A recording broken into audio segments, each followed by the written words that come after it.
Hello, everybody, and thank you for tuning in to the Liberty Report. With us today is Daniel McAdams, our co-host. Daniel, good to see you today. Good morning, Dr. Paul. How are you doing? We're going to have a fun program today. You know, that's one of my rules. Have fun. You have to have fun. Some days it's tougher than others. Yeah. You know. But anyway, since we believe we're contributing a little bit here, a little bit there, then we can say we're having fun because sometimes, you know, if we go out in the garden and try to grow a garden and take care of ourselves by our own means, I don't have much fun there because I can't get enough food to feed me. So that's why I think we have to save the country rather than being a survivalist and thinking I can raise all my food. I wish I could. But you have a garden too, and everybody likes a garden, I believe, if somebody helps take care of it. Yeah. But today, I more or less want to dedicate the program to some people, some individuals, and what's going on, because we've been dealing with this more than 2 years, and there's been a lot of misinformations, and there's been a lot of control by the people who oppose practically everything we've said for 2 years, and yet we have been able to find supporters and help us understand in order to pass information along. And they have stood fast, and because there's been so much power and influence and money against us, when you think about the medical industrial complex, the politicians, and the people who have invested this for various reasons, there's a lot of people in opposition to what we're doing. So, but today I want to make a point that there were a lot that stood up to it. Yes. I mean, we tried, we did our best, but we weren't the only ones out there. Matter of fact, we looked toward people who understood it well, and even though I have a little bit of a science background, I needed help to get further understanding about virology and refresh memories on this, and yet there were people out there, and I want to at least recognize the category of people. This is not to say that somebody, if I say, you know, there's been some great journalism done out there to relieve it, that doesn't mean all the journalists, but there were some journalists good and some bad, but there were some very good journalists out there. So I wanted to recognize people in journalism acting like a journalist is supposed to act. Right. And there's several of those, and they have, to me, it's not a complicated chore. If somebody asks me, I want to be a journalist, what advice would you give me? Tell the truth, seek the truth, and not try to, propagandize and find somebody and then bend it and then talk to the politicians or the moneymakers to bias your opinion. And the politicians certainly, most of the politicians didn't really stand up. But there were some. They constantly stood up, and they suffered from it too. There was a penalty, and that was the whole thing about why I want to dedicate the program to this, because these are the people who did suffer consequences, but I still think they ended up with something more valuable than what somebody was taken away from, because they ended up with self-respect. That's what I was going to say. I took your speech away. No, I'm just saying when you were saying that, that's what I was thinking. Yeah. Well, you know, there were several very good MDs involved and gave credibility, but there were some non-medical MD scientists, because a lot of scientists was involved in this process and explaining it to everybody. You know, the one group I sort of I think they deserve praise are the mothers who finally went to the PTA. I mean, that had an impact, and I think there are some celebrities. Most celebrities folded, but there was a lot that stood up against it. But there's a lot of pressure, financial pressure, especially for many, and but there have been some, and of course we've recognized them when we knew about it. There have been some religious leaders that just folded and went along with this, and that's a mixed bag, but it usually was that it was rare to find somebody who really understood the issue from a scientific viewpoint and a libertarian viewpoint, but there were some. And sometimes, you know, what I'm thinking right now are some churches just folded and closed their doors, and there were some churches, and I think you found one, they didn't close the doors, and they didn't didn't fold, and they stood up for their rights. There were some that we found that were very knowledgeable, not in any specific category, and they've worked in the libertarian camp. Yeah. And I've worked in it for a long time, even Couple before years. you were born. Well, No, I don't know. the libertarians. But I guess my disappointment there, I praised the ones that stood fast. But unfortunately, there were a few libertarians that were less libertarian. But maybe that's a benefit. Sort it out. Yeah. You know, if somebody folds on an issue like freedom of choice on what the government's going to put in your body, I don't think they've earned the title of being recognized as a libertarian. I think there were some teachers that stood up, but boy, that was slim pickings, especially in the government schools. The pressure was much greater. But then there were private schools, and there were homeschooling, and people stood fast on all these issues.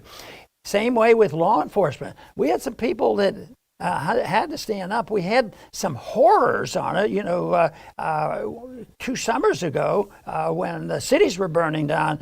Law enforcement wasn't very much with it. But now we hear and know of people that they've stood fast. There were sometimes, there was this defund the police, and they would stand fast. And some of the people, like in the mayors and of cities and some governors, stood up against it, and they deserve credit, and a lot of them have received credit for doing this. And I imagine there's a group of truck drivers that someday may go down in history for standing firm on a not too complex issue. I have a right to drive my truck, and you don't have a right to take it away from me and not charge me with any crime. So, but so many paid a high price for this, and a lot of people would do this, on purpose to avoid violence, and I can understand that. And we went back and forth on at least not ridiculing people who felt frightened and intimidated and were up to lose the law. And one source of information that we got, and we've got it from various, but we did get a lot of reporting as the years went on from Zero Heads, who would do the interviews of some of these people I'm talking about in these categories. So I would say there's thousands out there, and they need to be recognized and encouraged. But my guess is that if they stood fast, and now it looks like that whole mess is winding down. As much as they suffered through it psychologically, I think they're going to come out of this feeling good about themselves because they stood on principle. Yeah. And you warned me when we started, when you had this idea, which I think is a great idea, you warned me about naming names, and you're absolutely right. And I just kind of had a napkin sketch, and I'm gonna unfortunately leave out some of the more important ones, and I apologize in advance, but I just started thinking about some of the ones that we've consulted so much over the years. And I just don't think it's a bad idea to name some of them. Alex Berenson, who suffered, as you say, kicked off of Twitter for telling the truth. Jordan Schachtel, who's done a tremendous job writing about this. Tom Woods has done great work. Jeff Tucker has done great work on it. And politicians, Thomas Massey and Senator Paul, have been great. All of the doctors around the Great Barrington Declaration, I mean, they were so far ahead of their time. They took such slings and arrows for what they did. Politicians, DeSantis, he's now in the running for president because he had the courage to stand up and say no. Zero Hedge, you point out, all of the sheriffs who said we're not going to enforce these ridiculous rules. The Mises Institute, which is to be expected, they were terrific on it. Dr. Malone, Dr. McCullough, all these doctors who were treated so badly. And I would say Father Campbell and St. Jude tried, my church up in Stafford, because as you point out, they had the courage to not shut down when every other church was shut down. And I'm sad that that I'm leaving so many out, because there are so many great ones that are hit me. As soon as I finish talking in this segment, they'll hit me. But I just wanted the ones on the top of my head. Yes, they should be praised, and we'll do the best job we can to recognize the people that we have relied on too. So to allow us to expand our knowledge. But has not ended. Yeah. This is not ended. It's still continuing. And we have a little story here today of a doctor that has been, and she more or less took a public stand at her expense. And her quote, a South African doctor, well known and a real expert, and she says, "They will not silence me." Yeah. And that sounds like an affirmative statement. Yeah. Let's put on that first clip, because she's the one who discovered the Omicron variant, and she gave an interview to Germany's Welt, and Angelique Kotze is her name, and she says in the interview that she was pressured by European governments, do not reveal that Omicron is more mild. And I think they must have had some political things in mind. We got to crack down further. Look what the Austrians did. As soon as Omicron came, they turned into I won't even say the word, a prison camp. And so she had enormous pressure. And you can imagine what kind of pressure. And she affirmed that I did not get pressure from South African authorities, but the Europeans came down like a ton of bricks on her, trying to force her to say, this is serious, this is serious. She said, no, I'm not going to do it. It's a profile in courage. Yeah, telling the truth. So strange that it's big news. Yeah, It's disappointing, it is. But we hope to work on changing that attitude. But we do have some evidence here of a shift in attitude. All these people who have suffered the consequence of taking a position, all of a sudden they're not quite as bad people as they once were said to be. Yeah. And they're now getting recognition because they're looking to them. Now they want their credibility back. The politicians especially. The lockdown is popular and this is what we have to do. And you're a wimp if you don't lock down. You got to have courage to make it safe for everybody's health and take care of everybody. Lock them down, this sort of thing. But now, some of these same people are looking toward, defending themselves and latching on to those people that were telling the truth all along. So it's good that this can happen, and I hope that momentum continues because that's important. This can't last, and truth does win out. It might be slow and tedious and annoying, and people might not all recover, financially from this. But right now, respect is being recovered by those people who have taken a strong position on using what they believe was the truth and good science. And I like this move. Yeah, and we're talking about this article that was on the Substack of Quoth the Raven. And I think you were interviewed by them not long ago. Right. It's a good, mostly financial. We saw it through Zero Hedge, but a lot of pretty intelligent commentary on there. The article is titled, "The Great COVID Pivot of 2022. Natural immunity and other conspiracy theories have magically become fact-checked mainstream narrative." And we've kind of been beating this horse for a couple of days now about how the narrative has changed and all the things that you could get canceled for just a few weeks ago, literally, are now accepted. Like, you didn't know that, you didn't know that natural immunity is a thing, saying to us. So it's a very good article, and we recommend it. And here are a couple things from it. And this is, we've talked about Dr. Wen and how she went from lock your kids inside, put on 3 masks if you're going to go out for New Year's, to, let's put up this next clip if we can. Here she is now. The science has changed. Dr. Lena Wen explains why she supports lifting some pandemic restrictions, and she thinks the decision to wear a mask should shift from the government mandate to individual choice. She was the most hysterical lockdowner of all, one of the top, and now she's magically turned on a dime. And here's the other one that he has in the article, and this is really interesting because this next one was from a FOIA request. And this is Dr. Fauci back in March of 2020. Dr. Fauci, March of 2020, talking about COVID. You would assume that there would be substantial immunity post-infection. He recognized in March that natural immunity was the thing that would defeat COVID. But then he went for almost 2 years, I'll use the word lying, and pretending he didn't hear anything. And you know who busted him? Was Senator Paul, busted him for lying. And put up this next clip. It is from the same article, but it's an extensive quote from Senator Paul from a while ago. But he said, I'll just read the first part. Hey, this guy Fauci has an opinion on baseball, hockey, Tinder, and Christmas.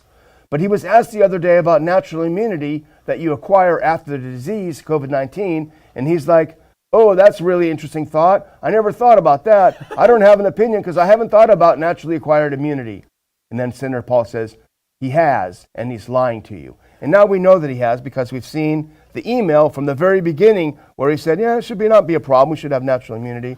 So the question is now that all of these conspiracy theories are facts, what's going to happen to the Faucis of the world who lied for 2 years? They're going to fade away, but it might take 20 or 30 more years for Fauci. He has a special pill. He's going to be around. Must be. But anyway, truth will win in the end. But you know, when this stuff broke and what you're talking about there, I keep thinking, well, you know, it's magical that all of a sudden they're gaining wisdom.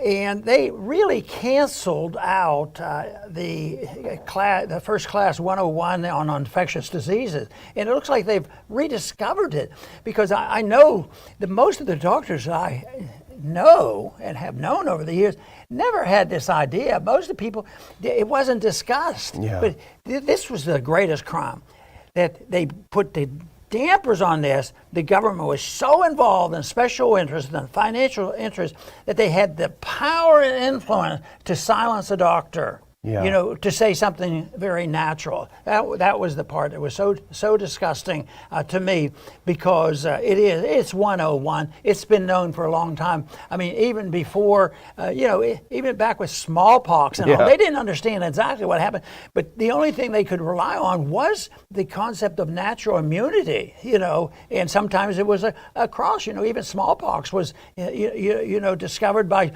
cowpox, because it was similar and it was a cross reaction, and that was basic. But it wasn't like they had all these billions of dollars for drug companies to make these fancy drugs, but then get control of the scenario, get control of the propaganda, get control of the political system, get control of the hospitals, the whole thing.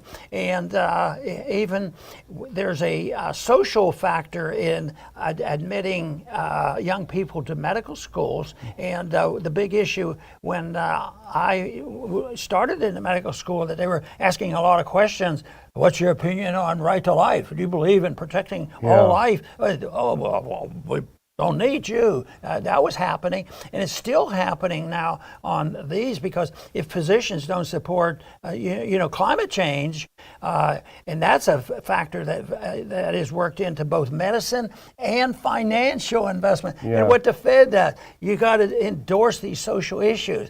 But that's why this type of news is very good. That they rediscovered infectious diseases 101, and there is something like natural immunity. Yeah. Wow, boy, I've been worrying about that. That maybe they canceled it. Yeah. Well, added to the hall of shame, and we won't really go down this dark path because it probably would be too long, you must include the social media, because in the name of fighting misinformation, they played a shameful role in enforcing government misinformation. If you dared put something on your Twitter or your Facebook or whatever about natural immunity, you were canceled, you were suspended, you're done away with. Barrettson himself was kicked off of Twitter for saying these vaccines are at best a therapeutic. They don't seem to be preventing the disease, something that we know is a fact because they've told us now. So the social media has played a very, very ignoble role in silencing people. You know, when it first came out, we were praising it so much because it enabled the small guy, and especially, like the Ron Paul Institute when we started out, we couldn't afford to, have TV time, so we used social media to expand our influence, and it worked really well. Now we see the other side of that coin, and that's very, very dangerous. I hope people will keep that in mind. And we have to remember, there's still the availability of competition. Yeah. And we're starting to see that. People Good are going competition. to make available to us and others, competitive websites that can compete with the big guys. But that has a ways to go. But the technology is out there. I've always been optimistic because I think that the technology and the internet is so big that even one individual, Mark Zuckerberg, he can't. It looks like he might have run into a little problem himself right now. So, but what happens there, we don't know. But no, I think that the point about the power and the control and the money that has gone through, and the other thing is I have come to the conclusion this control of speech is done, and so, oh, well, this is a private company. No, these social networks, they're partners with the government, and of course, big business becomes partners with the government too, because they're all dependent on finances and the Federal Reserve and all these other things. So they do what the government wants, and they say, oh no, it's not us. It's either your state officials or it's your companies. Your companies come and say you have to wear the mask. And unfortunately, I don't think we even commented on heroic business people. It is interesting that I'm sure there's some out there, but we're not impressed with it. I guess we need Ayn Rand every once in a while. Well, you caught me on the spot, so I'm forgetting her name, but the woman up in Dallas who refused to close her salon, and they threw her in jail. Abbott threw her in jail. And she's running for office now. It's going to catch, I'm going to remember it as soon as I stop talking. But anyway, we'll move on to another one, because here's another sign of the times. Let's put up this next clip. This is from Politico. And this is pretty astounding to see, but I guess, everything is astounding these days. If we can put up that next clip from Politico. Biden officials trying to recalculate U.S. COVID-19 hospitalizations. I don't know if this is following the science or following the politics, but let's do the next clip, and here's a quote from the article that I think is the important quote, if we can do that. They are asking hospitals to report the numbers of patients who go to the facility because they have COVID-19 and separate those from individuals who go in for other reasons and test positive after being admitted. So 2 years into this disease, they've finally just gotten the idea, hey, maybe COVID cases are just people that came here with COVID. And I think obviously there's a political element here, because they want to make the hospitals go down for COVID, because they want to be able to say, see, Biden worked. He got tough on the virus and it worked. Yeah, but they were so blunt in being dishonest. Yeah. If it meant something would help for a week or two to promote the vaccines, they would do it. Oh, look at the skyrocketing diseases, how many people died. Yeah. And they give vaccines out for 2 weeks and say, oh, look, they're crashing. Yeah. and the stats are unreliable. Big governments only survive because they tell lies, and in the finances they do it all the time.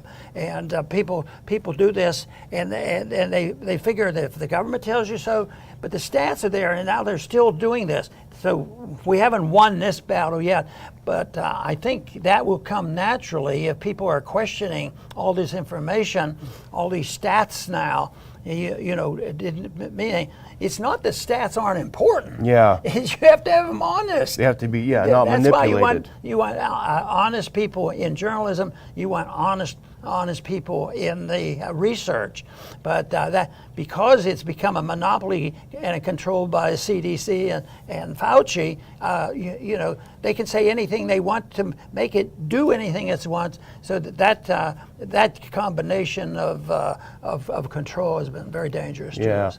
They can manipulate them if they want more and manipulate them if they want less. Right. And I have to say, lest people view us as being unfair to Biden, Trump deserves a lot of guilt. He did virtually nothing to protect Americans for that whole year in COVID. In fact, he had people who he knew were bad people, and he still let them go. So he deserves plenty of blame for this as well.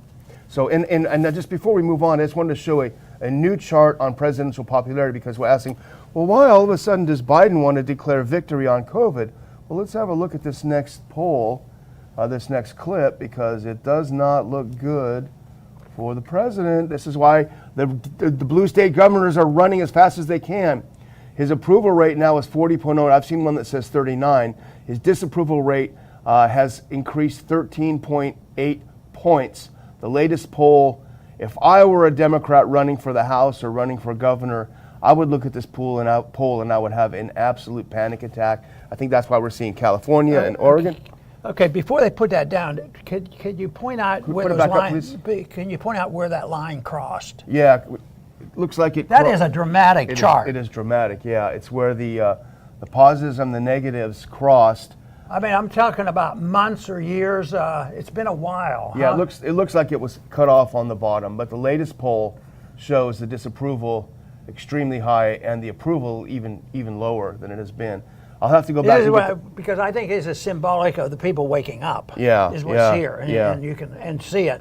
And the bottom line is politics. Yeah, politics is a big deal. So, well, let's move to the next one because I sent this to you yesterday and you got a kick out of it. So let's put on that next clip. And San Francisco, my old town. Yes, San Francisco. They're in the news again, and I have not been to San Francisco a whole lot, but enough. Going there for conferences and things, and I always liked it. Yeah. You know, trolley cars were interesting. Yeah. And the atmosphere was interesting, and the city, from my viewpoint, was pretty, and the bay was pretty and all. But then when I've seen these pictures in the last year or so, since the consequence of far leftists running the city, all of a sudden we saw it, and it was the total deterioration of the city. When they started showing me the street people in San Francisco, this can't be. That's third world nation stuff. So that's been very, very disappointing. And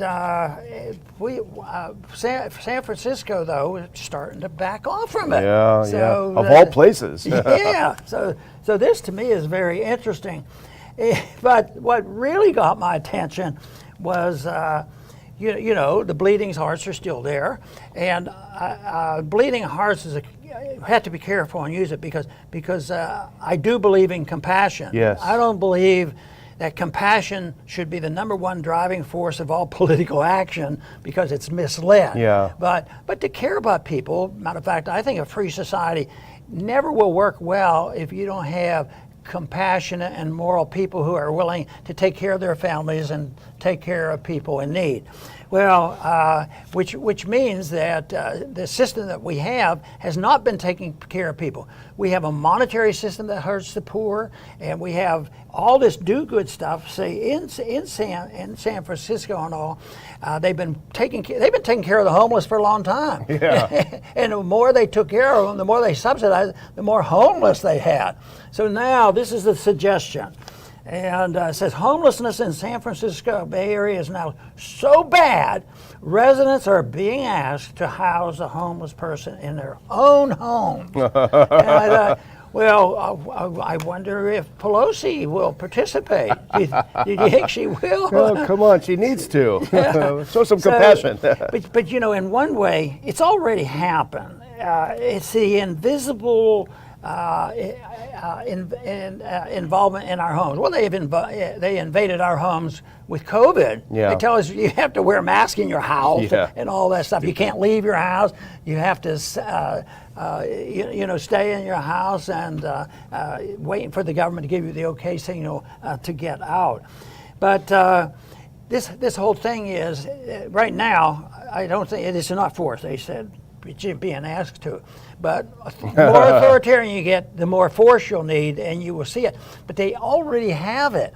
And the tragedy is all that money spent on trying to find homes for the homeless, you say, well, we can pay for that, tax the rich. A lot of rich people in California still. Yeah. But it doesn't work that way. The very rich in California have known how to not pay their full share or whatever their shares theoretically. Yeah, theoretically. So they do this, but how do they pay for this? Well, they pay for it through debt, and they send it out there. They send government agents to go in and collect taxes.